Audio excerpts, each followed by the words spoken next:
seulement faire de la bio. Vous l'avez compris ça, c'est très très important. On est dans un changement d'époque. Il va y avoir de plus en plus de robots qui vont faire le travail des biologistes. Donc il va falloir apprendre à travailler avec eux. Ça va être en quelque sorte vos collègues. Ils vont livrer des tonnes et des tonnes de données, ces robots. Ok ? Donc faites attention, vous ne pouvez pas dire que vous n'étiez pas au courant de cela. Je vous ai mis en garde. C'est que de plus en plus, vous allez avoir affaire à du traitement de données pour faire de la biologie. Alors, les data science. Je serais bien tenté de voir avec vous la vidéo qui dure que 4 minutes. Ça m'éviterait de traîner des heures et des heures.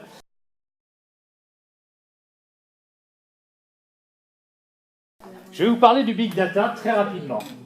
Ensuite, des phases qui sont inhérentes à l'analyse et au traitement des données, puis on démarre. On essaye d'appliquer ce qu'on a fait. Alors bien sûr, tout ce que j'ai dit, on y refera un petit tour, puisque c'est sur le site web, on pourra faire appel à un fichier pour avoir des précisions, savoir dans quelle situation on est, ouais, on se sert du matériel, et bien sûr, vous avez le droit, puisque je vais vous solliciter, d'aller faire un tour sur Internet, d'accord ? Pour répondre aux questions, ok ? Donc, le big data, oui, on dit souvent c'est les 3 V, vous savez, c'est surtout maintenant les 5 V. Je vais vous expliquer pourquoi 5 V.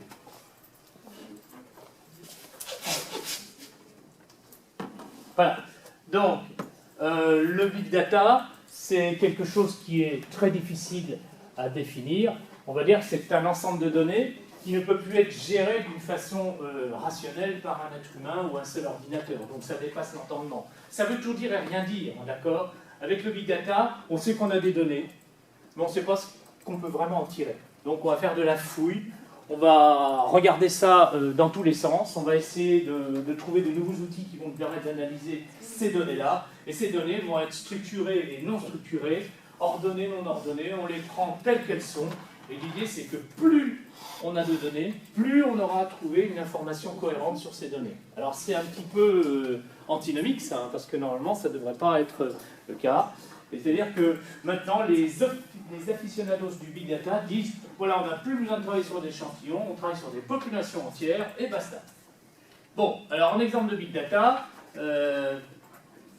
on pourrait s'intéresser à tout ce que essayent de faire les compagnies d'assurance, vous savez. Elles prennent les dossiers médicaux dans les hôpitaux, elles les achètent, elles les demandent, elles les analysent, et puis aux États-Unis, eh bien, les compagnies d'assurance ont les dossiers médicaux de centaines de milliers, voire bientôt de millions de patients. Qu'est-ce qu'ils vont en faire? Un grand bien pour l'humanité, vous vous en doutez. Et puis en big data, on pourrait citer également tout ce qui va être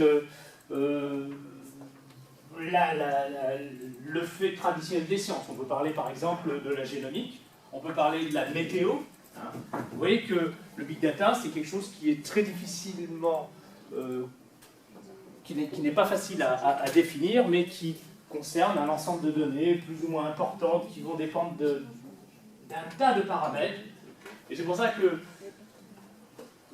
si on peut dire que le big data existe, on verra quelle définition on peut lui donner. On travaille sur des big data, d'accord? Et à partir de quel niveau on peut parler de big data, c'est bien mystérieux encore. Hein. C'est-à-dire que c'est un mot à la vogue, c'est quelque chose qui fait partie d'un vocabulaire d'élite, mais ça ne veut pas dire grand-chose. Simplement, il existe. Et vous savez qu'on fouille de plus en plus des données pour sortir un peu n'importe quoi. Je vous donne un exemple qui était typique des années 2000, hein, c'était le mailing. On ne savait pas comment orienter le mailing. Et puis on s'est dit, tiens, les gens qui sont nés dans les années 50, ce n'est pas mon cas, ils s'appellent plutôt Patrick, les hommes. Donc ils ont plutôt réussi leur vie, puisqu'ils sont nés dans les années 50, donc ils ont les moyens. Donc on va leur faire des pubs Mercedes. Donc tous les Patrick avaient des pubs Mercedes. Les Léa, c'était des petites jeunes filles, un peu, voilà, feu follette, et tout, etc. Très compulsive en achat. Allez hop, on leur envoie. Je ne dis pas ça pour toi. Ma fille s'appelle Léa. On leur envoie tout ce qui est réduction, vente privée, etc. Donc c'est stupide. ça vous montre un petit peu l'aspect réducteur du big data, c'est on fouille un ensemble de données gigantesques pour en tirer une information ou une connaissance assez pointue de la population à laquelle se rapporte. Sauf que, il n'y a pas de population homogène. Sauf que, on va s'intéresser à des catégories de personnes. Sauf que, pour l'instant, ça intéresse, comme je vous l'ai dit, les compagnies d'assurance, le biomédical, ça intéresse... Potentiellement, ça peut intéresser tout le monde, mais on en entend parler surtout pour des aspects financiers, commerciaux, marketing, d'accord? C'est bien dommage. Alors, l'ensemble des données numériques, il existe cet ensemble des données numériques. La preuve, c'est que... Alors, je voudrais vous dire quand même que Big Data, c'est américain. Hein. Et en français, on parle de mégadonnées, de données massives ou de data mass. Mais je ne pense pas que vous utilisiez ces mots-là, d'accord? Mais dans des articles, ça fait bien de lire ces choses. Donc, avec le Big Data, on est dans un phénomène un peu particulier. C'est-à-dire que, autrefois, l'information, il fallait la chercher moyennant un gros travail. On allait dans les bibliothèques, on lisait des livres, on retrouvait une information rarissime, et puis on repartait complètement foldingue, ou alors on allait dans ce qu'on appelle les syndicats professionnels, on rassemblait des informations sur une profession ou sur une activité, et puis on pouvait en faire une généralité, et puis pouvoir, par exemple, proposer des services associés à cette profession. Je pense par exemple aux pharmaciens. Eh bien, vous voyez, c'est pas né d'hier, tout ça. Dans les années 80, il y avait déjà à peu près 1% de digital. Donc dans les années 80, moi j'étais né. Vous non. Je pense pas. Ou alors vous cachez bien votre jeu. D'accord? Alors, dans ces années 80, oui, vos parents, parce que je pense que c'est la génération de vos parents, ils écoutaient des disques vinyles encore. Là maintenant, ça revient à la mode. Mais on n'avait que ça. Après, on a connu les CD, les cassettes. Vous voyez, alors moi, je me souviens, dans les années 90, effectivement, dans la voiture, on écoutait des cassettes. Et donc, à cette époque-là, l'analogique avait encore du temps devant soi. Et puis, on parle, vous voyez, dans les années 2002, ce dessin est vieux, il date de 2012-2013, d'accord? Mais je n'ai pas retrouvé l'équivalent, donc c'était là. On parle de 2002 comme une séparation entre l'ère d'avant et notre ère, c'est-à-dire où 50% des données sont numérisées. Et on parle d'âge digital. Et là, vous voyez, il faut bien comprendre une chose, c'est que si on somme tous les livres, toutes les représentations gravées, tous les disques, tous les CD, toutes les cassettes, toutes les choses, on va dire analogiques, eh bien, on arrive à plus de données à notre époque que toutes celles, enfin du moins à cette époque-là, et on produit plus de données numériques en un an que depuis l'origine des temps jusqu'à maintenant. C'est-à-dire que c'est vous dire que la progression est exponentielle. Là, vous voyez, on était à 94% de digital en 2012, on approche des 99,9 maintenant, puisqu'on numérise tout. C'est-à-dire que le numérique, rien n'échappe au numérique. D'accord ? Donc du coup, s'il y avait une définition à donner au Big Data, ça serait celui-ci. À la limite, on pourrait dire c'est l'univers. C'est tout ce que l'homme a produit, le Big Data. Et tout est numérisé. Donc ça serait au singulier. Mais je vous ai expliqué, en fonction de ce qu'on veut en tirer, un gros volume d'informations s'appelle déjà Big Data. Qu'est-ce que c'est gros volume? Allez donc savoir. Mais vous imaginez bien que ces gros volumes ne sont pas associés à une seule base de données. Ça va de serveur en serveur, ça navigue dans le réseau, donc c'est un rassemblement déjà de plusieurs catégories de stockage de données. Et tout ceci nous fait dire que on arrive à peu près à savoir ce que c'est que le monde digital. Le Big Data, c'est complètement nul. Et je vous ai dit pourquoi. Parce que là, c'est vrai, je parle de stockage de données statiques, je parle de stockage de données qu'on peut effectivement enregistrer, mais je vous ai expliqué que les flux, c'est-à-dire le fait que les données circulent et que les données changent, ne peut pas être stocké. On ne peut pas stocker plus de 3 minutes du flux Internet sur l'ensemble de ce qu'on peut appeler la mémoire de stockage de tous les ordinateurs du monde, comme si on considère ceux de cette salle. Et il nous faudrait, comme je vous l'ai dit, à peu près 3 ans. Ça, c'est des chiffres de l'année dernière, donc cette année, ça sera encore pire. On pourra peut-être numériser 2 minutes, et il faudra peut-être 6 ans pour analyser ces 2 minutes, puisque le nombre de données augmente, leur précision augmente, leur taille augmente, Et les lieux de stockage ne sont pas infinis, puisque maintenant on en arrive à se demander comment on va pouvoir remplacer les ordinateurs actuels par des ordinateurs quantiques et trouver des réseaux qui soient encore plus performants pour pouvoir stocker de l'information. Alors je vous raconterai, si vous êtes sage, l'aventure de la pérennité des données.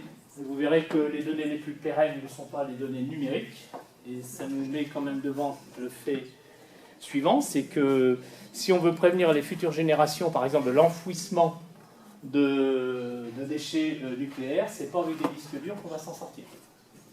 Donc on est en train de penser à graver des données sur du quartz, ça dure 1 milliard d'années, ou à utiliser l'ADN comme source de stockage. On est là plutôt vers les 30 000 ans jusqu'à 100 000 ans. Je vous raconterai comment on fait ça plus tard, d'accord? Parce que là, j'aimerais avancer un peu. Donc, les 3 V, qui sont les 5 V, sont volume déjà. Le volume des données est un des paramètres du big data. Il faut que ce soit déjà du gros volume. Alors là, on peut s'intéresser à des unités de stockage qui sont complètement démentes. Zeta-octet, je vous donnerai ce transparent, ne vous inquiétez pas. Zeta-octet, qu'est-ce que ça veut dire? Maintenant, vous avez kilo-octet, c'est 10 puissance 3 octets. Je ne sais même pas si vous savez ce que c'est qu'un octet, on verra ça plus tard, mais je ne peux pas vous faire tout, c'est impossible. Mégaoctet, c'est 10 puissance 6. Gigaoctet, vous connaissez, c'est les disques durs et les clés USB, et vous êtes maintenant en téraoctet. Et puis vous avez le pétaoctet qui est au-dessus, 10 puissance 15, et hexaoctet, et vous êtes en iotaoctet. Donc vous dites, oh, 10 puissance 24 associations de 0 et de 1. C'est rien du tout. Ben, vous voyez, il y a un monsieur qui a essayé de donner un chiffre. Alors, j'entends au fond une rumeur, qui n'est pas interdit de susurrer, mais un peu plus bas, d'accord? Ça devient un peu pénible. Ça fait 1 heure, 1 heure et demie que c'est comme ça. Donc l'idée c'est quoi? C'est que on lui a demandé d'avoir une représentation de l'infini. Il a dit, bah écoutez, c'est simple, je vais y réfléchir. Et il a dit, bah écoutez, je vous propose le chiffre suivant. 10 puissance 100. Et là, vous avez une représentation de l'infini. Chiche, c'est vrai, 10 puissance 100, ouais, c'est cool, c'est n'importe quoi, c'est tout petit. Vous mettez des petits bâtonnets de 1 mm, d'accord, de 1 mm. Alors je ne vous dis pas l'épaisseur, il faut peut-être quelques microns. Vous remplissez l'univers de ces bâtonnets, d'accord, l'univers connu. Eh bien, c'est inférieur à 10 puissance 100 bâtonnets. C'est pour vous dire. Vous donnez un autre ordre de grandeur entre ce qu'on connaît de plus grand par rapport à l'échelle du mètre et ce qu'on connaît de plus petit par rapport à l'échelle de mètre. 10 puissance 32 en mètre, c'est là où l'humain connaît la limite des choses dans l'infiniment grand, en espace. Et 10 puissance moins 32 en mètre, c'est ce qu'il connaît pour l'instant de plus petit dans l'infiniment petit. C'est pour vous dire que les puissances de 10, c'est vite fait, d'accord? Donc déjà, vous voyez qu'en mètre, ça c'est en quantité de petits bateaux. Alors, la légende dit, ce type-là, il a demandé à son fils de 5 ans, qu'est-ce qu'il pensait de ce chiffre. Le fils de 5 ans, il lui dit comment tu veux l'appeler. Le fils de 5 ans l'a appelé Google. Google. Donc ça serait un Google. Je ne sais même plus comment ça s'écrit. Google, il y aura un deuxième pot.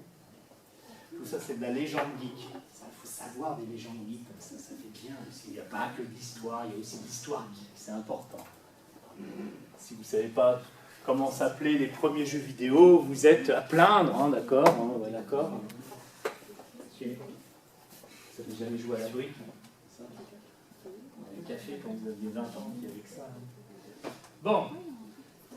Alors après, il a dit quand même, si vous voulez vraiment avoir un chiffre qui dépasse l'entendement, qui ne sera jamais atteint, il a dit, bah, prenez 10 puissance 100 à la puissance 100. Et là, il fiche oublier que jamais, vous n'atteindrez ce chiffre dans toutes les connaissances.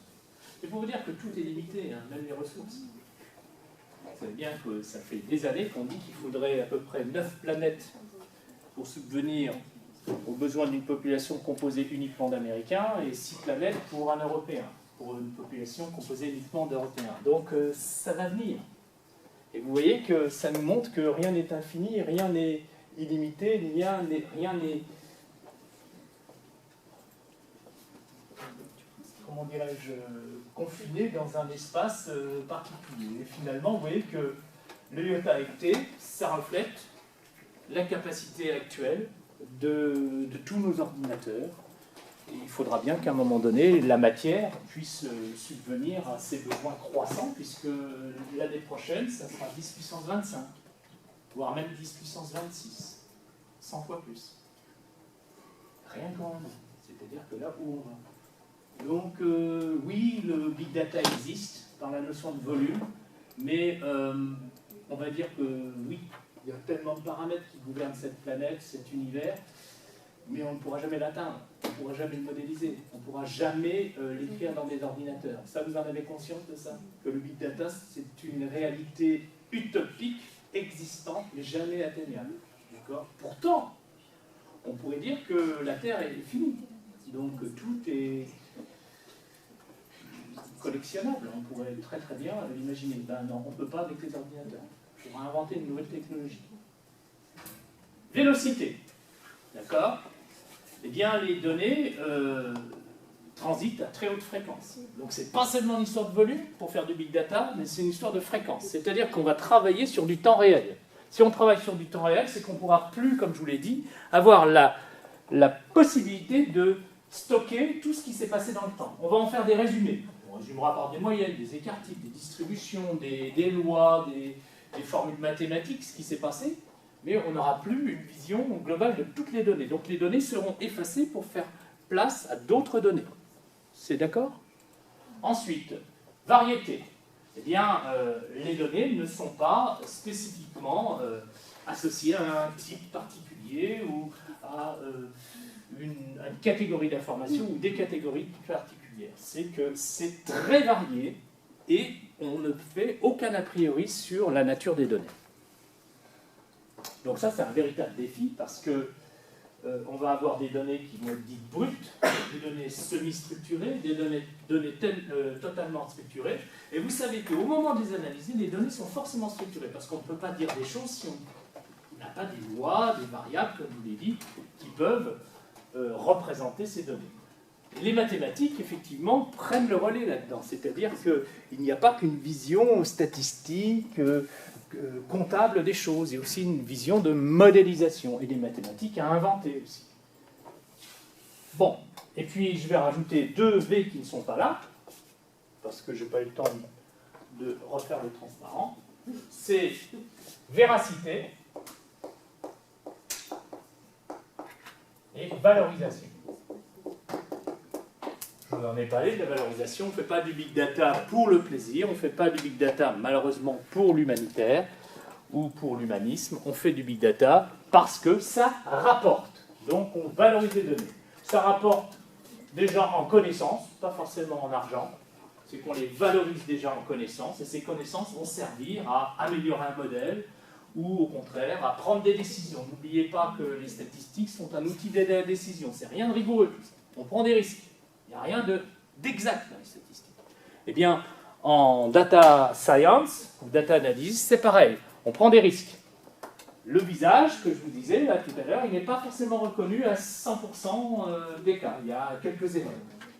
Et ces andouilles américains, ils vont penser que tout le monde était blanc. Donc ils ont des problèmes avec les gens de couleur.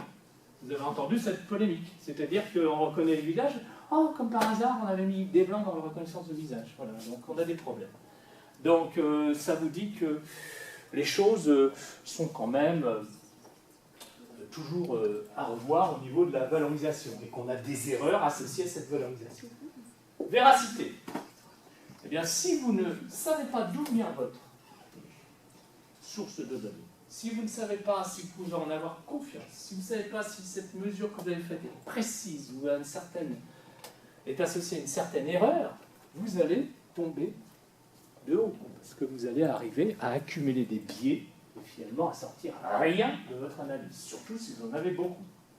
Donc il faut toujours faire attention. Il vaut mieux travailler en smart data, ce que j'appelle smart data, c'est-à-dire des quantités limitées d'informations mais de très haute qualité, plutôt que le big data où il y a un peu tout et n'importe quoi, et puis peut-être qu'il y a pas mal de mensonges dans ce que vous avez récolté. Par exemple dans des questionnaires, les gens ne sont pas honnêtes, ils ne disent pas la vérité. Et vous, vous exploitez ce questionnaire, vous dites que le monde est comme ça, parce que vous croyez que le monde est sur le papier. Vous comprenez? Donc là, tout ça, ça nous fait dire que les data science, c'est pas un exercice de stats, tout est calibré. Il va falloir réfléchir, il va falloir faire une enquête, il va falloir être profiler des données. Vous êtes là pour rechercher l'origine du crime, l'origine de la cause qui a donné les faits. Et ça, c'est du boulot. Et il faut... c'est pas un informaticien qui peut faire ça, c'est pas un mathématicien, c'est une ligne métier. Pour faire des bonnes data science en marketing, il faut avoir des notions de marketing. On ne peut pas s'inventer comme ça, data scientist de marketing, si on n'a pas le flair du marketing. Même chose dans le domaine des nanotechnologies, même chose dans le domaine de la biologie, même chose dans le domaine, je sais pas, médical, météorologie. On ne peut pas faire des data science comme ça au hasard si on n'a pas une culture dans la ligne métier. Qu'est-ce qui vont être les fondements de cette science des données? Il faut d'abord acquérir ces données. D'accord? Il faut aller les chercher. Et ces données, elles ne se génèrent pas de façon automatique. Alors, à notre époque, effectivement, les hommes sont encore dans la partie, puisqu'ils acquièrent des données en faisant des mesures, en faisant des expériences. Mais vous savez que des machines, des automates, des capteurs font la même chose. C'est-à-dire que demain, des hélicoptères vont lâcher des petits capteurs qui ne vont pas blesser les gens, ne vous inquiétez pas, avec des parachutes.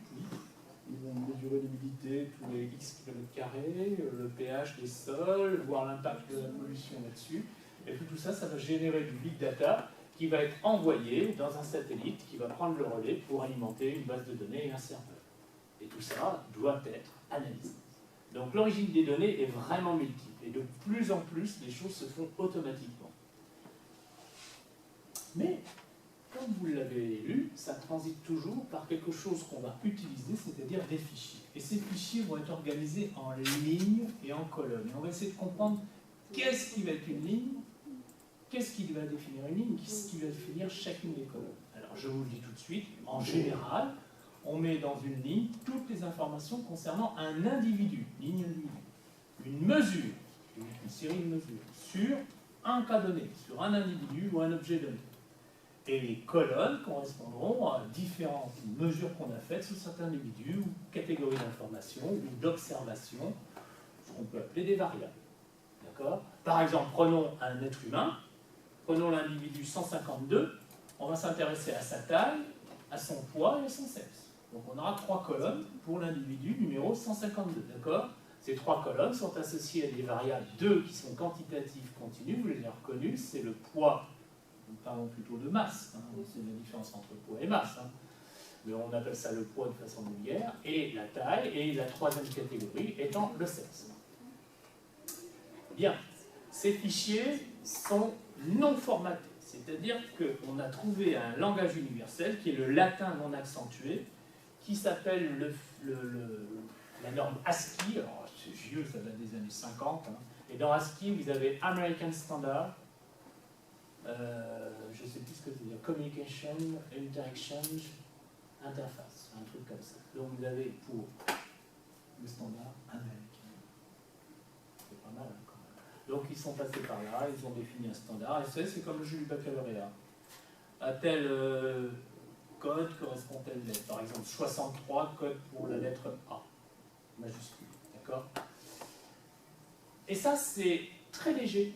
Donc ça permet de faire un échange facile, et ce qu'on appelle la portabilité. Portabilité, c'est-à-dire qu'on peut l'échanger d'une base de données à l'autre, ce sera en ASCII, les choses ne seront pas numérisées. Un fichier Word, c'est un fichier numérique, c'est un fichier qui est codé, ce n'est pas un fichier ASCII. Le fichier texte pur, oui, il est ASCII, vous pouvez le transporter. Donc on va travailler sur des fichiers Excel, nous par exemple, qui ne seront pas très loin d'un fichier ASCII. Parce qu'on peut le transformer en ASCII en un tour de main. ensuite, une fois qu'on a collecté les données, il faut pouvoir les traiter. C'est le data processing. Alors on prépare les données, on les filtre, on les trie, on les regroupe, on les met à l'échelle. C'est important la mise à l'échelle.